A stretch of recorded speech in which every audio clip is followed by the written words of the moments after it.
They called it Lust in the Dust before it even hit theaters. Duel in the Sun wasn't just controversial, it was dangerous. A Western so drenched in sex, violence, and obsession that censors tried to bury it before audiences could see it. But behind the Technicolor flames and forbidden romance, the real chaos was happening off camera. The producer was sleeping with his star. Directors walked off set, scenes were reshot over 50 times, and one man, David O. Selznick, poured every dollar, every ounce of ego, and every broken piece of his sanity into making a film that would eclipse Gone with the Wind. These are 20 weird facts about Duel in the Sun. And buried in the desert heat, a love affair that destroyed a marriage and nearly bankrupted a studio. Lock and load. This story burns hotter than the Arizona sun. Number 1. David O. Selznick didn't want to make another movie. He wanted to make a monument. After Gone with the Wind became the biggest film in history, bringing in record-breaking box office numbers and sweeping the Academy Awards, he spent years chasing that high, searching desperately for something that could match the cultural earthquake he'd created. And when he found the novel Duel in the Sun by Niven Bush, he saw his second masterpiece staring back at him from the pages. But this time, he wouldn't just produce it. He'd control every frame, every line, every breath, every shadow that crossed the screen. Selznick bought the rights immediately, paid top dollar without negotiation, hired the best writers money could buy, cast the leads himself without studio input, and began what would become the most expensive independent film ever made at that time. Over $6 million, an astronomical sum in 1946 when most films cost a fraction of that. He mortgaged everything he owned, his house, his cars, his future earnings. He borrowed from banks who thought he was insane. He begged investors to believe in his vision. And when people asked why he was risking it all on a Western, a genre that wasn't considered prestigious, a story that wouldn't get past the censors easily, he had one answer. Because Gone with the Wind was yesterday, this is tomorrow. The obsession had begun, and it would consume him completely, nearly destroying his finances, his reputation, his marriage, and his sanity in the process. Curb the flesh of temptation. Resistance is going to be a... Number 2. Jennifer Jones wasn't supposed to be Pearl Chavez. The role of the half-breed outcast torn between two brothers, one good and one evil, was originally written for a darker, more sultry actress. Someone unknown, someone dangerous, someone who could embody raw sexuality without effort. But Selznick had other plans. By 1944, he was deeply, destructively, hopelessly in love with Jennifer Jones. She was married to actor Robert Walker. Selznick was married to Irene Mayer Selznick, daughter of MGM mogul Louis B. Mayer. But none of that mattered anymore. The affairs of the heart don't follow logic. He cast her anyway, convinced beyond reason that she could transform from the innocent saint she played in the Song of Bernadette into a sensual, wild, untamed force of nature. The problem? Jones wasn't comfortable with it, not even close. She was shy, soft-spoken, deeply religious, not the fiery temptress the script demanded. She had built her career on playing pure, virginal characters. Now Selznick wanted her to smolder, to seduce, to crawl through dirt with passion dripping from every pore. But Selznick pushed her relentlessly, reshaped her image, molded her into what he wanted to see on screen and in his life. He coached her personally, stayed on set every single day, whispered directions in her ear between takes. And on set, everyone knew. The crew whispered. The other actors watched uncomfortably. This wasn't just a movie. This was a man remaking the woman he loved into his fantasy, frame by frame. And the cameras captured every uncomfortable, passionate, desperate second of that transformation. Number 3. King Vidor signed on to direct, genuinely excited to make an epic Western with scope, grandeur, and the kind of visual poetry he was known for in his previous films. He envisioned sweeping landscapes, powerful performances, a tragic love story told with cinematic beauty. Then David O. Selznick showed up, every single day, on set, behind the camera, standing next to Vidor, questioning every choice, rewriting scenes in the middle of shooting, ordering retakes after retakes after retakes. Vidor would carefully block a scene, meticulously light it for maximum emotional impact, rehearse it with the actors until it felt perfect, and just as they were about to roll cameras, Selznick would walk over with new pages and change everything. Dialogue, blocking, camera angles, costumes, even the emotional tone of entire sequences. Nothing was safe from his interference. Vidor tried to stay calm, tried to maintain his professionalism, tried to remind himself this was Selznick's money funding the production. But after weeks of this relentless second-guessing, of having his authority undermined in front of cast and crew, he finally snapped. He told Selznick directly, coldly, "You don't need a director, you need a yes man." Selznick didn't argue. He didn't apologize. He didn't even pretend to care about Vidor's feelings. He just kept interfering, kept rewriting, kept demanding perfection that existed only in his tortured mind. By the end of production, Vidor wasn't directing the film anymore. He was surviving it day by day, scene by scene. And when it was finally over, when the cameras stopped rolling and the lights went dark, he walked away exhausted, bitter, emotionally drained, and vowing never to work with David O. Selznick again under any circumstances. Existence is going to be a darn sight harder for you than for females protected with a shape. Number 4. One director wasn't enough, not even close, not for a Selznick production. King Vidor shot the bulk of the film, the main narrative, the core dramatic scenes. But when Selznick watched the dailies in his private screening room night after night, he didn't like certain sequences. They weren't romantic enough. They weren't sexy enough. Jennifer Jones didn't look the way he wanted her to look, so he brought in reinforcements.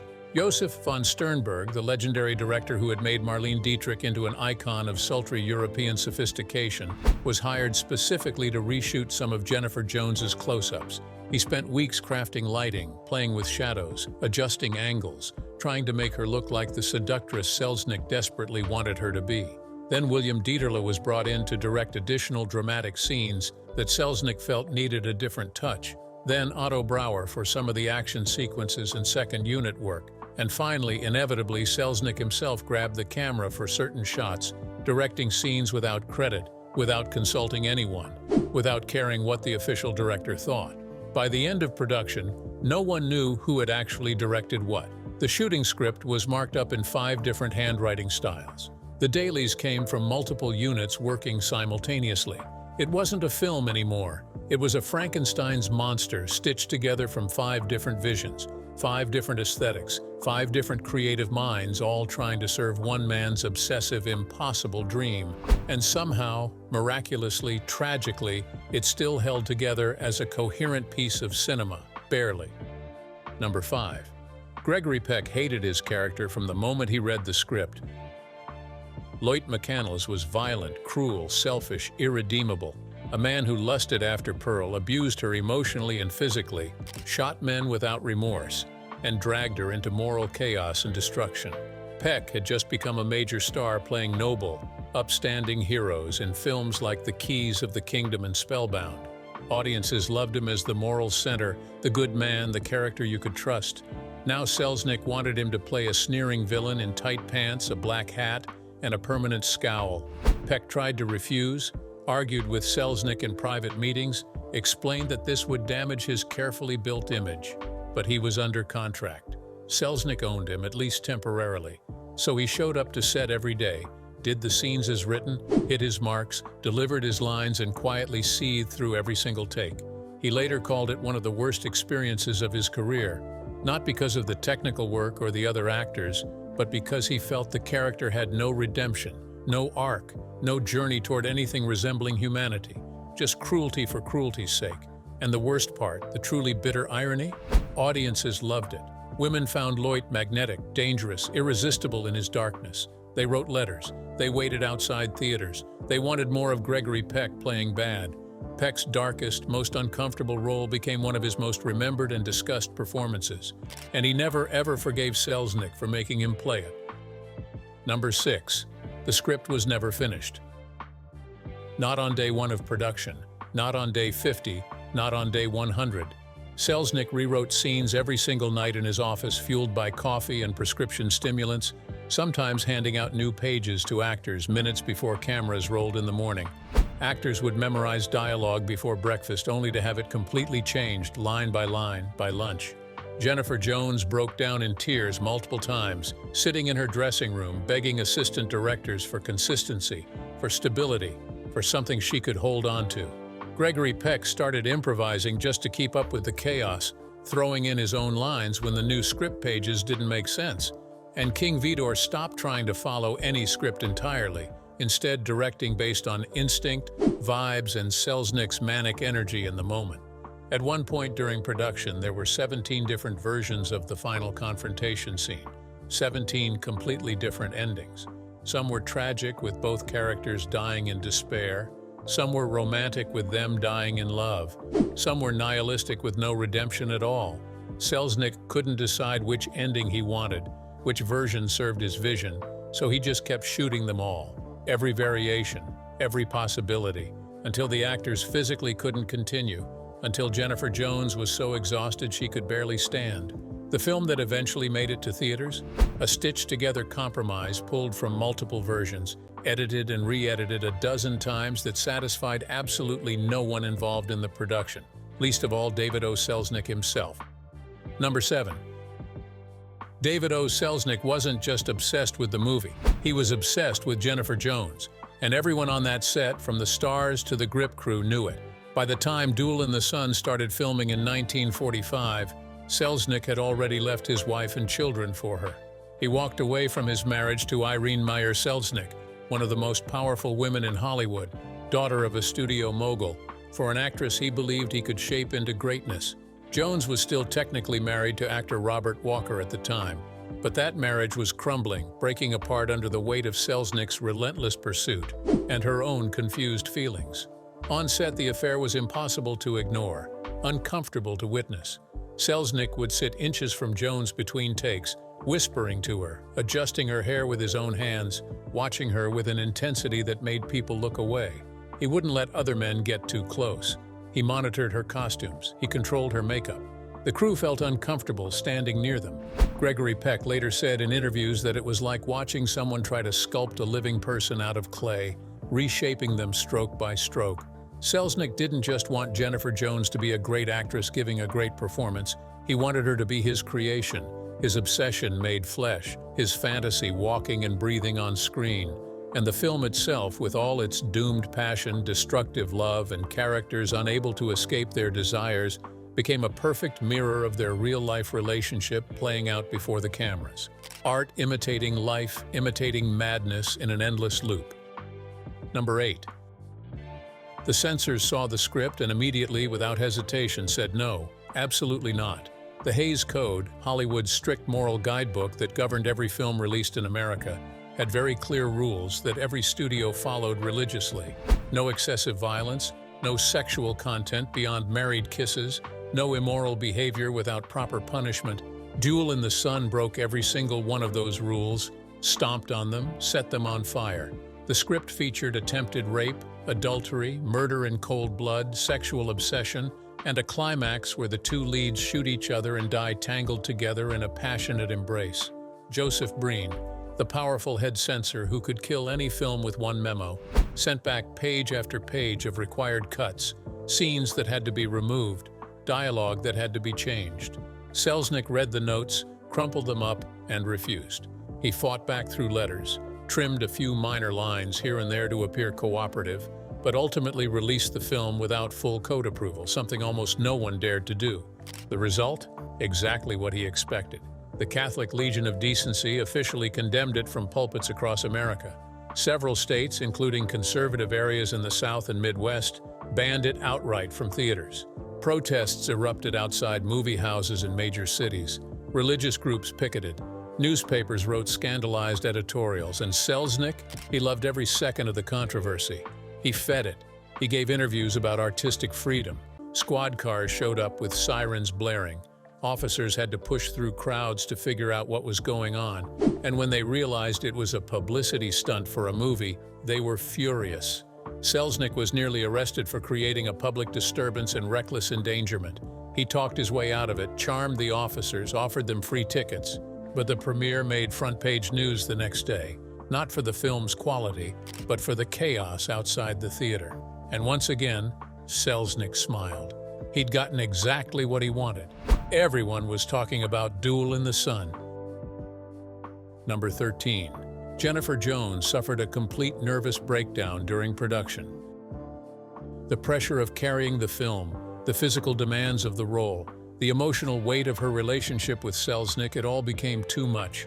Midway through shooting, she collapsed on set and couldn't continue. Production shut down for 2 weeks while she recovered under a doctor's care.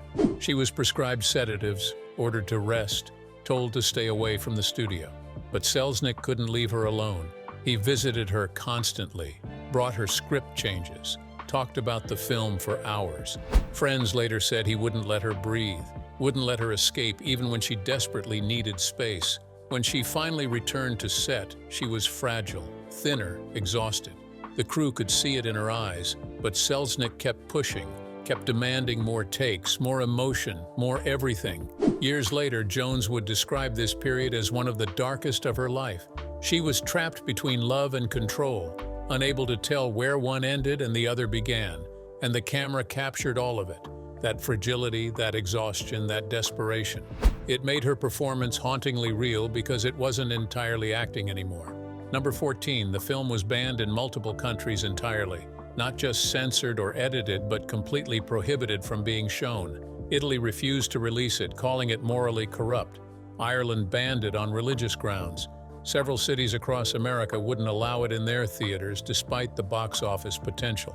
Church groups organized boycotts in dozens of locations. The Catholic Church didn't just condemn the film, they threatened excommunication for Catholics who saw it.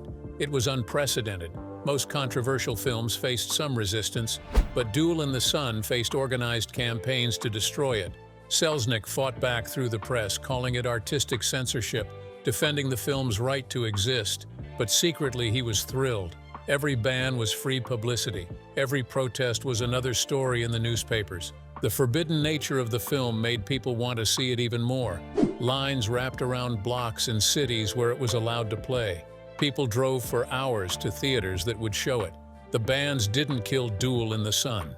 They made it into a phenomenon. Loot, honey. Number 15. Gregory Peck and Jennifer Jones could barely stand to be around each other off camera. The sexual tension required for their scenes was completely manufactured through acting, because in reality, they had almost no chemistry. Peck found the entire production exhausting and resented being there. Jones was fragile and overwhelmed and dealing with Selznick's constant presence. Between takes, they didn't talk. They sat in separate areas. They ate lunch apart. Peck later admitted in interviews that some of their most passionate scenes required dozens of takes not because of technical problems, but because they couldn't find the emotional connection Selznick demanded. The irony was brutal. The film sold itself on their explosive, dangerous chemistry. Audiences believed they were watching two people consumed by desire. But behind the cameras, there was only professional distance and mutual exhaustion. Yet somehow, through sheer craft and Selznick's relentless direction, they created something that looked and felt entirely real. That's the magic and the tragedy of movie making. The best performances sometimes come from the worst circumstances. Number 16. Selznick used questionable tactics to promote the film that bordered on exploitation. He sent Jennifer Jones on a grueling publicity tour, city after city, interview after interview, photo shoot after photo shoot. She was exhausted, still recovering emotionally from the breakdown, but he pushed her anyway. In some cities, he had her dress in costumes similar to Pearl's wardrobe, low-cut and provocative, for photo opportunities that made her deeply uncomfortable. He marketed her transformation from saint to seductress relentlessly, selling the idea that audiences were watching a good girl gone bad. Movie posters emphasized her sexuality in ways that embarrassed her. Taglines screamed about forbidden passion and dangerous desire. Jones hated it all but felt powerless to stop it. She was caught between her love for Selznick and her discomfort with how he was using her image. It worked commercially. The film made money, but the cost to Jones's dignity and mental health was immeasurable. Selznick saw her as his creation to market however he wished, and she couldn't say no to the man she loved. Number 17. The film's runtime was a major battle. The first cut Selznick assembled ran nearly 3 hours. The scandal made Duel in the Sun one of the most talked-about films of the entire decade. Scandal sold tickets by the thousands, and David O. Selznick knew it, counted on it, built his entire marketing campaign around it. Number 9. Lionel Barrymore couldn't walk. I aim to defend Spanish Pit with left. By the time Duel in the Sun started production, the legendary actor, brother of John Barrymore and one of Hollywood's most respected performers, was confined to a wheelchair due to severe arthritis and old injuries from a hip accident years earlier. But his character, Senator McCandless, the powerful patriarch of the sprawling ranch, was supposed to be a towering, physically imposing, dominating figure who controlled everything around him. So the production crew built elaborate custom sets with hidden ramps carefully disguised behind furniture and doorways. Camera angles were meticulously chosen by King Vidor to never, ever show his legs or the wheelchair. In wide shots where he needed to appear standing, a body double with similar build and costume stood in his place. And in one crucial scene where he absolutely had to appear standing for dramatic effect, where the character's physical presence was essential to the moment, they rigged an elaborate harness system that held Barrymore upright, supporting his weight from above, while the camera rolled and he delivered his lines. He was in constant, severe pain throughout production, needed medical assistance and help from crew members between every single take, could barely sleep at night from the discomfort, and yet he delivered one of the most commanding, powerful, unforgettable performances in the entire film, dominating scenes with just his voice and presence. Selznick later said in private that Lionel Barrymore never complained once during the entire shoot. He just showed up on time every day, did the work with total professionalism, and disappeared into the role completely. In a production absolutely full of chaos, ego, interference, and emotional breakdowns, Barrymore was the only person who stayed entirely professional from first day to last, and it showed in every frame he appeared in. Number 10. The finale was shot over and over and over and over. Selznick couldn't let it go. He couldn't find satisfaction. The climactic scene where Pearl and Loit shoot each other in violent passion and then crawl across the scorching desert rocks to die in each other's arms, it was reshot more than 50 times. 50 separate takes, 50 complete versions. Jennifer Jones dragged herself across real Arizona desert terrain, over actual rocks and broken stone, until her arms were covered in bruises and bloody scrapes. Gregory Peck fired the prop gun so many times in 1 week that his ears rang constantly for days afterward, and he needed medical attention. And each time they finished a take, Selznick wanted something different. More passion, more pain, more blood. No, less blood. Different lighting from the cinematographer, different camera angles, different line readings, different timing. The crew began to hate him openly, stopped hiding their resentment. Actors stopped asking why they were doing it again. They just stood up, walked back to their marks, and did it again. And when the scene finally made it into the finished film, when audiences saw it in theaters, it became absolutely iconic, one of the most remembered endings in Hollywood history. But at what cost to the people who made it?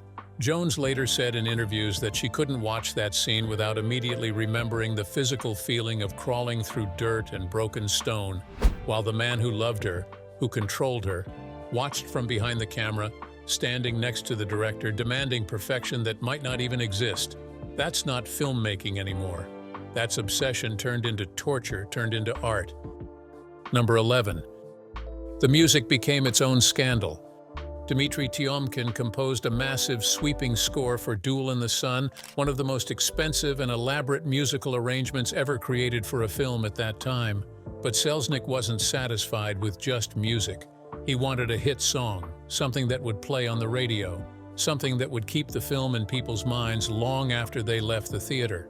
So he commissioned a theme song with lyrics, Duel in the Sun, a love song. It was recorded, it was pressed, it was ready for release. Then the legal problem started. The melody bore a suspicious resemblance to a traditional Mexican folk song. Musicologists were brought in, lawyers got involved. Accusations of plagiarism flew back and forth. Tiomkin defended his work passionately, but the damage was done. The controversy added yet another layer of scandal to a film already drowning in it.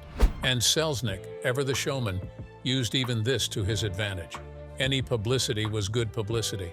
Any conversation about the film, even a legal battle over music, kept Duel in the Sun in the headlines where he wanted it. Number 12. The film's premiere in Los Angeles wasn't an event. It was a circus. Selznick didn't just want a red carpet, he wanted spectacle, chaos, something people would never forget. So he hired actors dressed as cowboys to stage mock gunfights in the street outside the theater. Real horses, real prop guns firing blanks, choreographed shootouts happening every few minutes. The problem? Not everyone knew it was fake. Passers-by panicked. Someone called the police thinking an actual crime was happening. The studio partners who had invested money were horrified. They demanded cuts. Audiences won't sit through a 3-hour Western, they argued. Selznick refused to trim anything significant. Every scene was essential, he insisted. Every moment served his vision, so they compromised by removing it. For the premiere, the film ran 144 minutes. Then Selznick released a slightly shorter version for general release. Then he cut it again for reissues. Multiple versions existed simultaneously in different markets. Some theaters showed longer cuts, others shorter. No one could agree on the definitive version. Even today, film historians debate which cut represents Selznick's true vision. The truth is, there probably isn't one. Selznick himself kept changing his mind, kept tinkering, kept rearranging scenes even after release. He was never satisfied. He could never let it go. The film became like the ship of Theseus, constantly being rebuilt piece by piece until it was impossible to say what the original truly was. Number 18. The film's financial performance nearly destroyed Selznick's independence. Despite the controversy generating massive publicity and decent box office numbers, the budget had spiraled so far out of control that Duel in the Sun couldn't possibly earn back its costs in initial release. Selznick had spent over $6 million on a film that would need unprecedented success to break even. He'd mortgaged his company, taken out massive loans, promised investors returns he couldn't guarantee. When the numbers came in, they were good, but not good enough. Selznick found himself buried in debt, fighting off creditors, scrambling to keep his production company afloat. He had to sell off assets, take on projects he didn't believe in, beg for extensions on loans.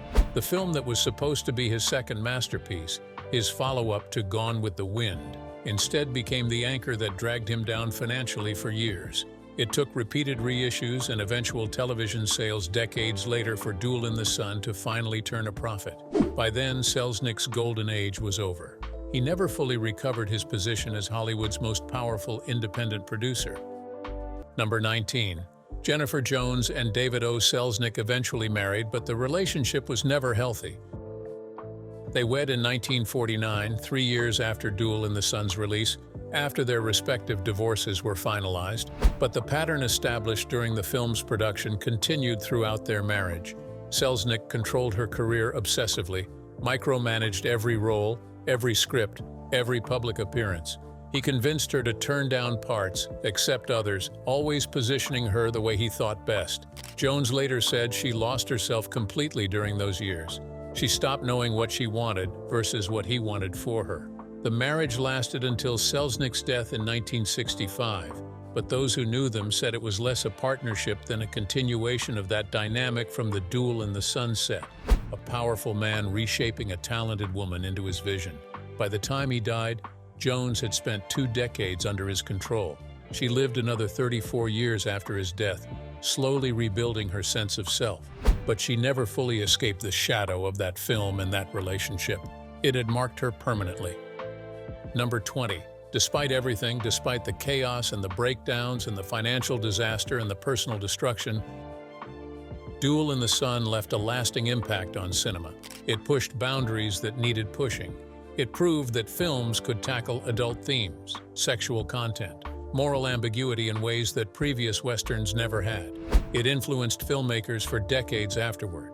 Directors like Sam Peckinpah and Sergio Leone cited it as inspiration for their own darker, more violent Westerns. The film's use of Technicolor in harsh desert landscapes created a visual style that became iconic. And Jennifer Jones's performance, torn from her through pain and pressure, remains one of the most complex female characters in 1940s Hollywood. She wasn't a victim waiting to be saved.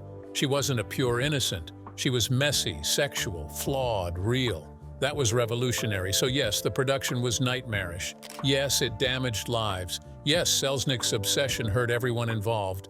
But the film that emerged from that chaos changed what American cinema thought was possible. And that's the impossible contradiction at the heart of Duel in the Sun. Great art born from terrible circumstances. Beauty pulled from destruction. A masterpiece that maybe shouldn't exist but somehow does.